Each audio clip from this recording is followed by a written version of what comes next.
I was taught that to make myself feel bigger, I needed to make others feel smaller. Sometimes between the ages of 7, 8, and 9 years old, I was cursing my fellow classmates, the minorities in my class. I was cursing them with white hatred. So when I say born into sin, I suppose that's what I mean. It's like I was a child trying to process my world and listening deeply to my teachers. Beaches are beautiful graveyards. Hey, is this your dollar?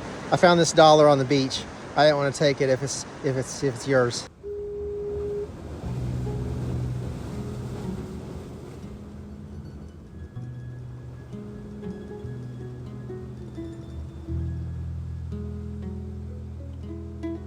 The smell of a beach, the lovely smell of a beach even, is like the smell of rot, decaying matter.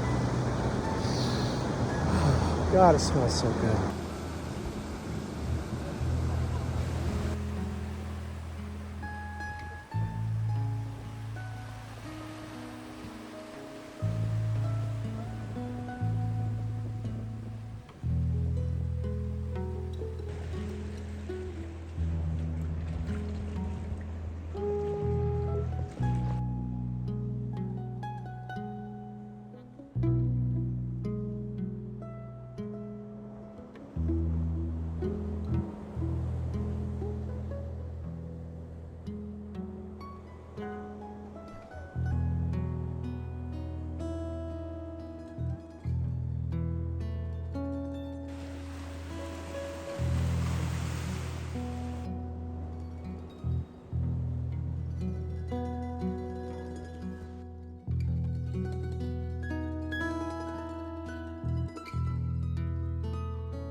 It's hot.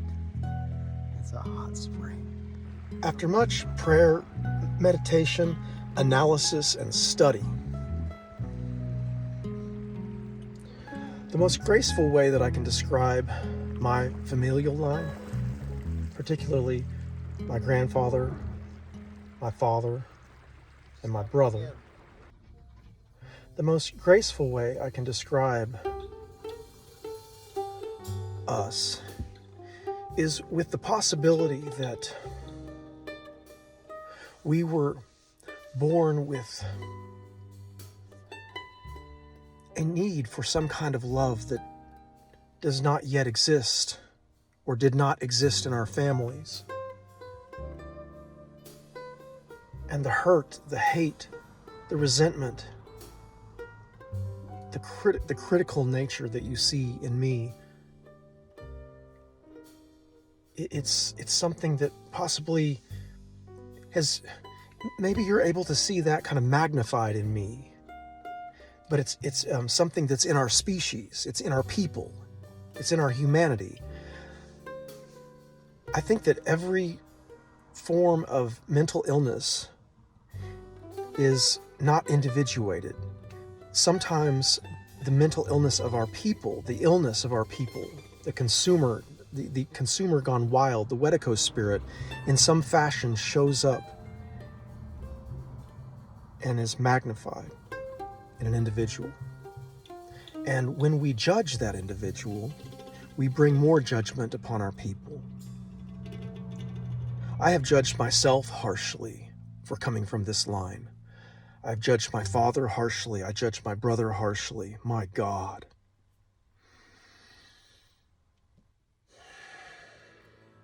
I've been seeking help actively since I was 22 years old, younger possibly. When I was 22, I gave my life to Christ because I felt so sick and broken already. By the time I was 19, I was consciously going from to my adult family members, seeking wisdom, asking questions. I didn't really know. I didn't have a context for that. I didn't know what I was doing. Maybe I hadn't read enough to know about initiation ceremonies and what we needed as a people, the wisdom that elders that elders need to pass down to younger. But I went on that journey. I think 19, 20, 21, somewhere in there. I mean, I remember making a journey to my grandfather's house in Hemp Hill, Texas, and just trying to form these questions, just longing for some kind of wisdom that I just couldn't seem to find. When I was 12 years old, I was on a school bus, knowing that I needed to die. First sunrise in Oregon. Well, I mean, not the first sunrise. I assume the sun has come up in Oregon before I got here. We must know our own authenticity. Once we exhaust the rational mind sufficiently, it can be surrendered into the big mind. It is then that the rational mind may find itself in service to the good of all. This is what it means to sing the trans-rational blues. It is the blues that is sung through all genres of everything. Trans-rational blues speaks of the transcendence of the binary, the rights and wrongs, the blacks and the whites, all those ones and zeros, the offs and ons, that field out there beyond right and wrong, which Rumi and Jesus invited us to. It's deeper than all of the ones and zeros. The trans-rational blues soars above colonizer and colonized, oppressor and oppressed. The trans-rational blues is the unsingable song that heals the inherited epigenetic trauma, those familial curses. It wants to sing with the voice of the non-binary. The trans-rational blues can be heard through the deafening roar of consumer-minded insanity. Those who risk everything may be heard wailing out these sounds. The trans-rational blues asks these questions. Who do you think you are? Now, who are you really?